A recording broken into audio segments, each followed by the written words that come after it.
Lorsqu'on souhaite se lancer dans l'activité de chauffeur VTC ou bien acquérir un nouveau véhicule lorsqu'on est déjà dans l'activité, la question se pose, comment ou bien sous quelle forme acquérir ce nouveau véhicule? À l'heure actuelle, vous avez deux offres qui sortent du lot et qui ont un certain succès auprès des chauffeurs VTC. Ces deux offres sont la LOA et la LLD. Beaucoup de chauffeurs se demandent s'il s'agit d'une bonne affaire ou bien d'un piège à long terme. Dans cette vidéo, je vais donc vous expliquer les différences entre la LOA et la LLD, les avantages et inconvénients pour ces deux offres. Nous ferons également une simulation LOA sur un véhicule qui est de plus en plus prisé par les chauffeurs VTC. Et à la fin, je vous donnerai les questions indispensables à poser si vous venez à être en contact avec une société vous proposant un LOA ou une LLD afin que vous puissiez avoir l'ensemble des informations nécessaires pour prendre votre décision en toute connaissance de cause. Générique.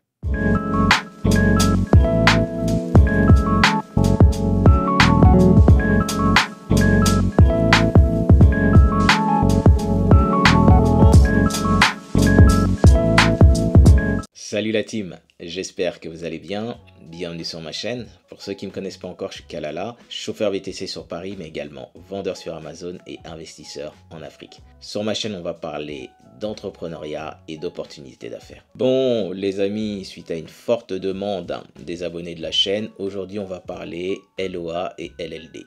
Pour ceux qui ne le savent pas encore, LOA signifie location avec option d'achat et LLD signifie location longue durée.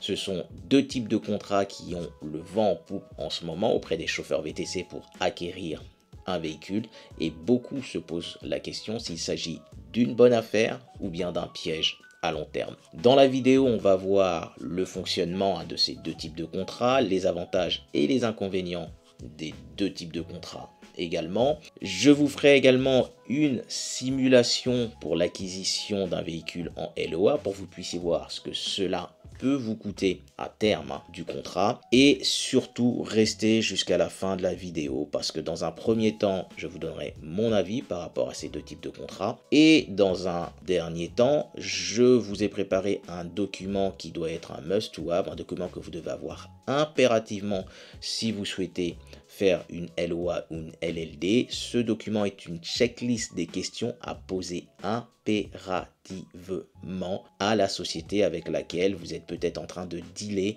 votre possible LOA ou votre possible LLD. Avant de parler de LOA ou de LLD, je vais vous présenter les différentes formes de location que vous avez sur le marché. Dans un premier temps, vous avez la location courte durée. Donc c'est une location qui peut être à la semaine ou au mois, qui peut s'avérer à terme quand même assez coûteuse, mais qui apporte quand même une certaine flexibilité.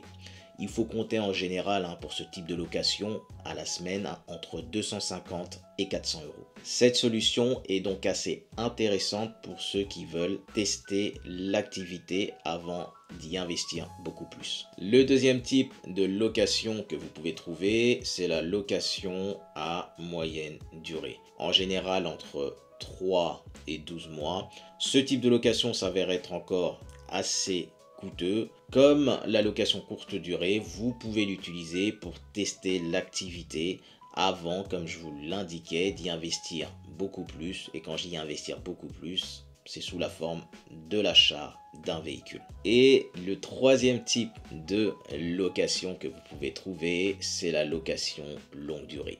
C'est une location qui va en général entre 2 à 5 ans. Vous avez des coûts mensuels de location qui peuvent être assez intéressants. Et au terme du contrat de location, vous rendez tout simplement le véhicule. C'est une formule qui est censée être zéro tracas. Et on finit avec la location option d'achat. C'est quasiment la même chose que la location longue durée, exception faite que vous avez la possibilité d'acquérir le véhicule, donc d'acheter le véhicule à la fin du contrat de location avec un prix d'acquisition final qui doit normalement être déterminé au début de la location. En gros, vous louez le véhicule et à la fin du contrat, vous décidez si vous souhaitez devenir propriétaire du véhicule. Donc là, nous allons voir les avantages de la LLD. Dans un premier temps, sachez que tout est inclus. C'est-à-dire que vous avez l'entretien, l'assistance, l'assurance, parfois même, selon les contrats, les pneus, le changement de pneus qui est inclus. C'est ce qu'il y a de plus simple et qui permet grosso modo de maîtriser votre budget. Deuxième avantage qui est quand même non négligeable, c'est que vous n'avez aucune revente à gérer. Une fois le contrat de location terminé, vous rendez le véhicule à la société avec laquelle vous avez le contrat de location et si vous souhaitez, vous pouvez repartir sur un autre contrat ou tout simplement arrêter. Troisième avantage de la LLD, c'est que vous bénéficiez de manière générale de véhicules très récents. Ce qui fait que ces véhicules-là rentrent en totale conformité avec des applications comme Uber ou bien Bolt. Quatrième avantage de la LLD, c'est que vous n'avez pas de capital immobilisé. Ce qui fait donc que vous n'avez pas besoin d'un gros apport pour pouvoir vous lancer dans l'activité via un contrat en LLD. Cinquième avantage de la LLD, c'est que c'est d'une simplicité totale. Tout simplement, c'est du clé en main et vous n'avez quasiment rien à gérer. Maintenant, nous allons aborder les inconvénients de la LLD. Le premier inconvénient, c'est que passer par ce genre de contrat fait que vous n'avez pas de patrimoine. Quand je parle de patrimoine, je parle du véhicule. Vous allez louer le véhicule et quand vous êtes censé le restituer à la fin, ça veut dire que vous ne le conservez pas. Donc en soi, vous êtes dans une activité où, en passant par ce type de contrat, une fois que ce dernier est terminé, vous ne conservez pas l'outil essentiel à cette activité. Deuxième inconvénient pour la LLD, c'est le fait qu'il y ait un kilométrage limité. Et de plus, si vous veniez à dépasser le plafond de ce kilométrage limité, cela pourrait vous coûter très cher. Troisième inconvénient de la LLD, c'est la restitution du véhicule qui est assez stricte. C'est-à-dire que vous devez quasiment rendre le véhicule à un état neuf. Et là, vu la durée du contrat, c'est quasiment impossible. Quatrième inconvénient de la LLD, c'est le contrat qui est peu flexible. C'est-à-dire que restituer le véhicule avant le terme du contrat est très difficile. Cinquième inconvénient de la LLD, c'est tout simplement le prix mensuel de la location qui peut parfois s'avérer être un peu élevé, étant donné que c'est du clé en main, donc vous avez au-delà du véhicule tous les services qui sont inclus, l'assurance, l'entretien, les réparations, voire même autres. Derrière, ça peut générer des frais mensuels qui peuvent peser sur votre gestion. Maintenant, nous allons voir les avantages et les inconvénients de la LOA. La LOA qui est quasiment une sorte de crédit bail pour les VTC, où c'est assez simple à comprendre, Vous louez le véhicule, vous roulez avec et à la fin, si vous le souhaitez, vous avez la possibilité de le conserver. Premier avantage de la LOA, c'est que vous avez la possibilité de devenir propriétaire du véhicule. Effectivement, arrivé à terme du contrat de location, il vous est offert la possibilité de pouvoir conserver le véhicule et donc en devenir propriétaire avec un prix qui aura été fixé au début du contrat. Deuxième avantage concernant la LOA, c'est un petit peu la flexibilité du contrat à terme du contrat. Je m'explique. Arrivé à la fin du contrat, vous avez la possibilité de conserver le véhicule, soit à ce moment-là en l'achetant, soit en continuant le contrat de location, ou bien de prendre un autre véhicule qui s'avère être plus récent. Le troisième avantage pour la LOA, c'est le fait d'avoir un véhicule neuf et qui vous garantit un minimum d'imprévus ou de panne. Quatrième avantage pour la LOA, c'est que les loyers que vous payez mensuellement peuvent être intégrés comme des charges déductibles lorsque vous avez une société, ce qui donc réduit la partie imposable lors d'un exercice fiscal. Maintenant, nous allons voir les inconvénients de la LOA. Le premier inconvénient et pas le moindre, c'est le coût élevé du véhicule si vous décidez de l'acheter à la fin du contrat. Parce que lorsque vous additionnez l'apport que vous pourriez payer au début du contrat, la durée et le coût des loyers, plus l'option d'achat à la fin. Cela fait que vous allez payer le véhicule, quand on prend l'ensemble de ce montant-là, beaucoup plus cher que si vous l'aviez acheté cash ou voire même à crédit classique. Le deuxième inconvénient de la LOA, c'est comme la LLD, le kilométrage limité, en général qui est plafonné aux alentours des 5-6 000 km par mois. Et derrière, si vous veniez à dépasser ce plafond, eh ben, je peux vous dire que ça risque de coûter assez cher. Le troisième inconvénient de la LOA, c'est un engagement qui peut s'avérer être long et rigide. C'est simple, si vous décidez de rompre le contrat avant le terme de ce dernier, vous allez avoir des frais de pénalité qui peuvent être assez élevés. Quatrième inconvénient pour la LOA, c'est une option d'achat qui peut parfois s'avérer être trompeuse. Je m'explique. Une fois le contrat arrivé à terme, cette option d'achat peut être vraiment trop haut par rapport à la valeur réelle du véhicule. Cinquième inconvénient de la LOA. La restitution du véhicule si vous décidez de ne pas racheter le véhicule, plutôt de ne pas lever l'option d'achat, peut s'avérer être très exigeante. Le moindre choc, la moindre rayure vous sera facturé au prix fort. Bon la team, ce qu'on va faire maintenant, c'est que je vais faire un petit récapitulatif concernant la LOA et la LLD. J'ai pris différents critères que vous devriez voir apparaître par là et je vais vous indiquer ce qu'il en est. Donc pour la possibilité de devenir propriétaire du véhicule, c'est faisable avec la LOA et ce n'est pas faisable avec la LLD. Les services inclus. Quand on parle de services inclus, c'est entretien, réparation ou autre. C'est variable au niveau de la LOA. Donc là, il faudra bien lire le contrat de manière très minutieuse. Et pour la LLD, en général, tout est compris concernant les services annexes allant avec le véhicule. Coût global par rapport à une LOA, donc ça s'avère être plus élevé qu'une LLD. Tout simplement parce que pour une LOA, vous aurez assez souvent un apport à poser sur la table, en plus des différents loyers mensuels à payer, en plus de l'option d'achat qui pourra être d'un certain montant. Donc quand vous cumulez tout ça, effectivement une LOA, c'est beaucoup plus coûteux qu'une LLD. La flexibilité pour la LOA, elle est assez moyenne, dans le sens où si vous souhaitez rompre le contrat avant le terme de ce dernier, ça peut être très compliqué.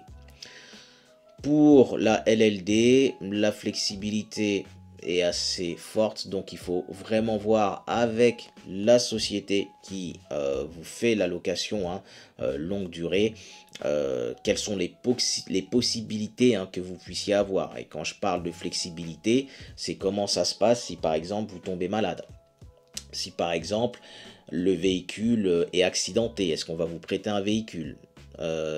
Si vous ne pouvez pas aller bosser pour X ou Y raison, ou est-ce qu'on va continuer à vous facturer les loyers?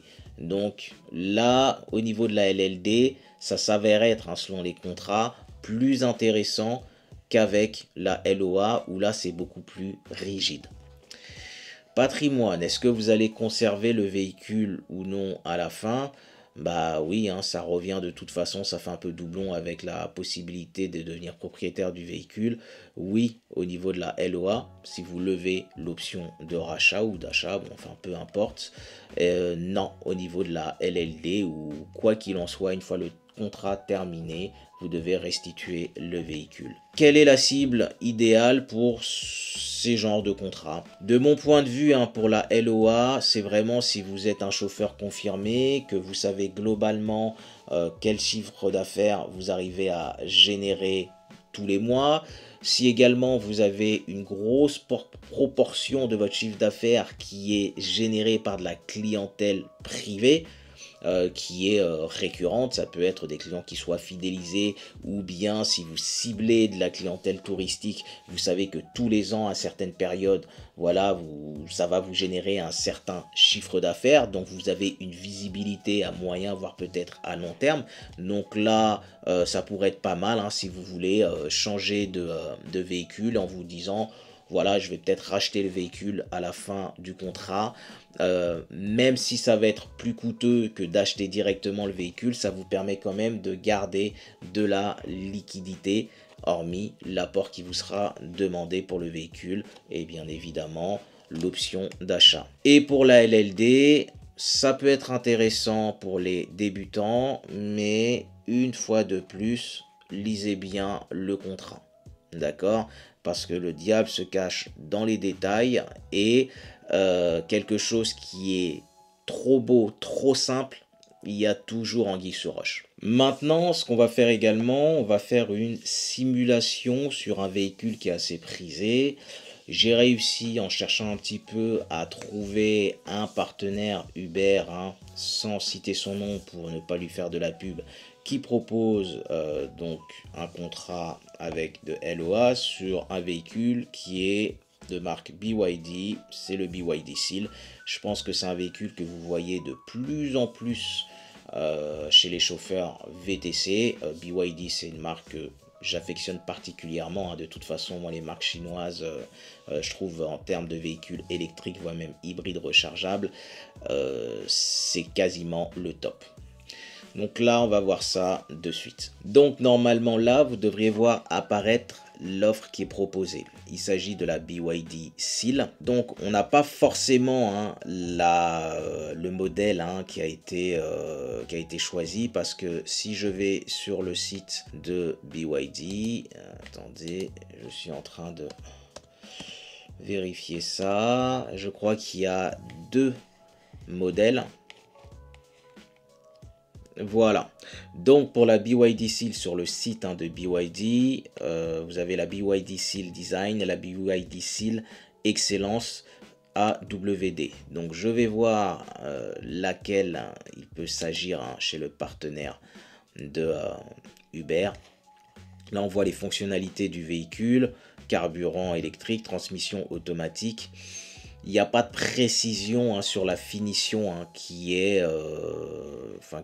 proposée, hein, par cette société qui fait ce contrat de location avec option d'achat. Donc je vais partir, hein, sur le principe qu'il s'agit du modèle de base. Donc le modèle de base, hein, chez BYD, prix conseillé 46 990 €. Donc qu'est-ce que nous propose le partenaire d'Uber par rapport au même véhicule? Comme vous pouvez le voir, vous avez déjà un apport de 9 000 €. Comme je vous le disais, dans certains cas, pour la LOA, il y a un apport qui vous est demandé. Et là, 9 000 €, ce n'est que mon humble avis, hein, je trouve ça assez conséquent. Dans le sens où vous rajoutez, allez, peut-être 3 000, 4 000 €, vous pouvez acheter un véhicule d'occasion. Mais bon, bref, là n'est pas la question. Donc 9 000 € pour l'apport. Le contrat est sur une durée de 48 mois à partir de 963 € TTC. Donc c'est bien. L'assurance est à 275 €. Vous voyez, ce qui est dommage, c'est que je crois que l'assurance vous est imposée. Vous ne pouvez pas choisir l'assurance. Moi, par exemple, mon assurance est moins coûteuse que ce qui est proposé, hein, par le partenaire d'Uber. Après, ce qui est bien, mais là c'est dans le cas où vous avez une certaine ancienneté avec l'application Uber, vous pouvez être éligible au plan pour la mobilité électrique, faisant que vous bénéficiez d'un certain montant qui peut être déduit du coût des frais que va vous générer cette location d'option d'achat chez le partenaire d'Uber. On va calculer rapidement ce que ça va nous faire. Donc je prends mon téléphone, hop ça, voilà, donc là je suis sur la calculette de mon téléphone. Ce qu'on va faire déjà, c'est 48 fois 863, ce qui fait 41 424 €, auquel vous rajoutez 9 000 euros, ce qui fait déjà 50 424 euros. Et quand on voit combien est proposé ce véhicule chez la marque, il est proposé à 46 990 euros. Donc déjà, avant même l'option d'achat, vous avez un surplus de 47 000, on va dire, de 3 000 euros. Donc derrière, pour pouvoir conserver ce véhicule-là, il va falloir que vous posiez sur la table un montant supplémentaire qui aura été négocié, je ne sais pas si c'est possible, hein, mais qui vous aura été indiqué par la société partenaire d'Uber pour que vous puissiez conserver le véhicule. Donc comme vous voyez, location avec option d'achat, c'est bien, ça peut être bien, mais derrière, moi personnellement, il y a différentes choses qui me titillent, comme l'apport qui est conséquent, le fait que vous allez de toute façon payer beaucoup plus que si vous aviez fait un achat en cash ou bien en crédit classique. Et surtout, là, il ne précise pas le montant pour lever l'achat, enfin l'option d'achat du véhicule. Et ça, pour moi, c'est un tout petit peu problématique. Et c'est l'une des choses qu'il faut que vous vous assuriez avant de vous lancer dans ce type de contrat. Maintenant que vous avez toutes ces informations, lorsque vous allez être en contact avec une société qui va vous proposer une LOA, de mon point de vue, il y a un certain nombre de questions à leur poser. Là, on va voir rapidement quelques questions que vous devez leur poser, comme par exemple la durée exacte du contrat, ça vous devez le savoir, le kilométrage autorisé et surtout le coût de dépassement, si l'entretien ou tout autre service est inclus. L'assurance, veillez bien que ça soit une assurance pour VTC professionnel et pas une assurance pour particulier. Les conditions de restitution, alors ça, c'est super important. D'accord? C'est vraiment une nécessité absolue. Le montant exact de l'option d'achat. De mon point de vue, si on ne vous donne pas le montant de l'option d'achat avant de signer le contrat, il faut que le montant de cette option d'achat apparaisse sur votre contrat. Là, ça sent pas bon. Qu'est-ce qui peut se passer en cas de problème financier ou d'arrêt d'activité? Et oui, parce que vous signez un contrat sur une certaine durée, que se passe-t-il si vous ne pouvez plus honorer ce contrat? Donc ça, il faut que vous le sachiez. Et bien évidemment, si le véhicule est éligible chez les différentes applications. Et vous avez également d'autres questions que vous devez leur poser. C'est pour ça, donc je ne pouvais pas les aborder, ces questions-là, dans la vidéo, sinon elle aurait été trop longue. Vous pouvez télécharger l'ensemble des questions, c'est une sorte de checklist de questions pour la LOA ou la LLD que vous devez impérativement poser. Il y a une quinzaine, je crois même une vingtaine de questions que vous devez impérativement poser pour avoir un maximum d'informations vous permettant de prendre votre décision. Je vais mettre le lien dans les commentaires de la vidéo dans un premier temps, mais également dans la description de la vidéo pour que vous puissiez télécharger cette checklist qui est indispensable. Je vais vous donner un exemple concret. Je crois que ça m'est arrivé en 2022. Je joue régulièrement au foot, je fais des fives ou bien je joue sur grand terrain, peu importe. Mais lors d'un five, je me suis fait les ligaments de la cheville. Donc ça a été béquille. Et pendant quasiment un mois et demi, un tout petit peu de rééducation avec le kiné. Mais en soi, je n'ai pas pu bosser pendant quasiment 2 mois, 3 mois. Là, ce qui était intéressant pour moi, c'est que le véhicule, il est déjà payé. Donc je n'ai pas de frais de LOA ou de LLD qui me seraient tombés dessus tous les mois. Bien évidemment, il y a l'assurance que j'ai continué à payer. Et d'ailleurs, j'aurais peut-être dû les appeler pour leur demander s'il y avait possibilité de faire quelque chose. Vous voyez, même au niveau des assurances VTC, il faut essayer de voir ça si vous avez une indisponibilité, s'ils peuvent mettre en stand-by l'assurance de votre véhicule peut-être pour un mois. Et encore, je vous dis ça, on ne sait jamais, même si le véhicule reste garé dans votre garage ou dans un parking, s'il vient à être vandalisé et qu'il n'est pas assuré, c'est pas bon. Donc oubliez ce que je viens de vous dire. Mais concrètement, si vous vous retrouvez dans la même situation que moi et que vous avez un contrat en LOA ou LLD sur le dos, qu'est-ce qui se passe? Qu'est-ce qui se passe? Pour moi, si vous allez sur ce type de contrat, c'est que de un, vous pensez et vous avez foi en l'activité de VTC, c'est-à-dire que vous pensez que c'est une activité qui est pérenne, parce qu'on ne peut pas s'engager sur une telle durée sans avoir confiance dans l'activité en question. De deux, vous pensez également que déjà de un, ce que vous allez générer comme chiffre d'affaires dans l'immédiat va vous permettre de pouvoir payer la LOA ou la LLD sans trop de difficultés, et que vous pensez aussi, si vous faites que de l'application, que en termes de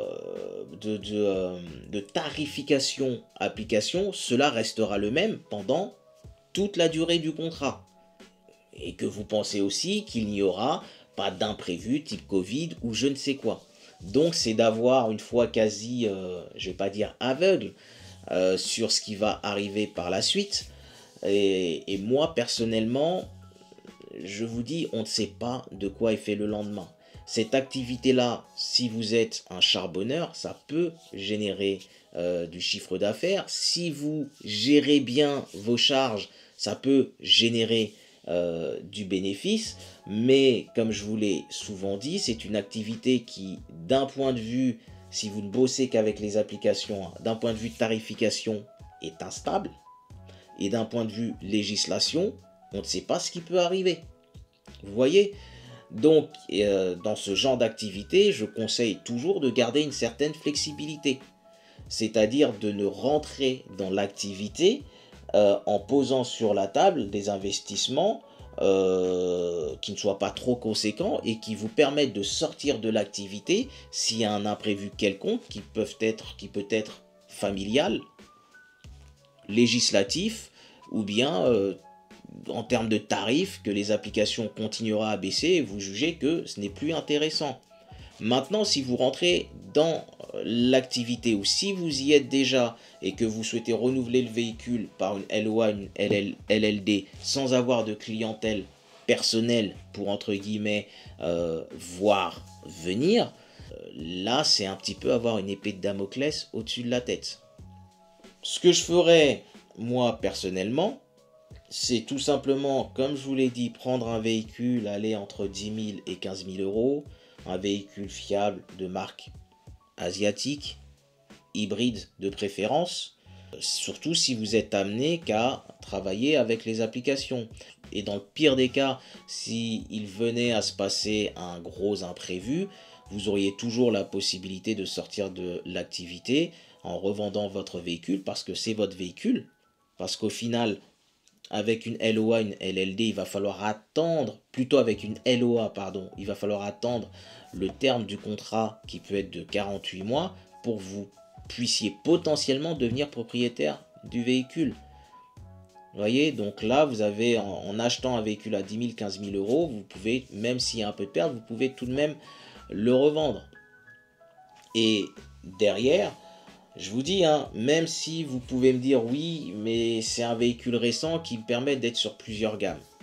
Je vous dis, je pense pas qu'il y ait une différence criante, mais vraiment criante, entre quelqu'un qui a un véhicule d'occasion et qui ne serait que sur UberX et Green, et quelqu'un qui a par exemple un BYD Seal qui sera sur Confort, qui sera sur Green, qui sera sur UberX, voire même peut-être Berlin également. Pour moi, ça ne justifie pas d'investir 3 fois plus, même si c'est étalé sur 48 mois, d'investir 3 fois plus, 15 000, vous multipliez par 3, 45 000, voire même 3 fois plus et demi, pour se lancer dans l'activité de VTC en prenant une LOA avec, avec cette fameuse option d'achat. Donc comme je vous l'ai dit, partez sur des véhicules d'occasion, vous pourriez dormir beaucoup plus sereinement. Si après vous vous développez, vous commencez à avoir beaucoup de clientèle perso, faisant que là vous voulez peut-être monter en gamme et que vous êtes en mesure de voir venir, pourquoi pas faire une LOA, mais moi personnellement je ne le ferai pas. Sérieusement, je ne le ferai pas parce que tout ce qui engage et qui engage facilement, c'est-à-dire accéder à une LOA ou à une LLD, c'est devenu limite trop simple. Et quand c'est trop simple et c'est trop facile, derrière il y a toujours un prix à payer. Le plus important dans tout ça, c'est que vous sachiez où est-ce que vous allez dans l'activité de VTC, c'est-à-dire que vous donniez un plan, une roadmap à court, moyen et long terme, et que vous ne fassiez pas ce type de contrat de manière émotionnelle juste parce que vous avez envie de rouler dans une belle voiture qui sent le neuf. C'est ça, je vous le répéterai sans cesse. Et une fois de plus, comme j'aime à le dire, c'est votre argent, c'est pas le mien. Vous gérez comme vous voulez. N'oubliez pas de télécharger la checklist LOA LLD pour VTC, donc les questions à poser impérativement pour que vous puissiez prendre votre décision en toute connaissance de cause. Le lien se trouve en dessous de la vidéo, dans les commentaires et dans la description de la vidéo. J'espère que la vidéo vous aura plu. N'oubliez pas de vous abonner, de liker, de partager la vidéo, de poser vos questions et de commenter également. Vous pouvez également appuyer sur la touche Boost pour donner plus de visibilité à cette vidéo. Comme d'habitude, pour ceux qui charbonnent, force et honneur. Pour ceux qui se reposent, bon repos. Ah, ciao la team.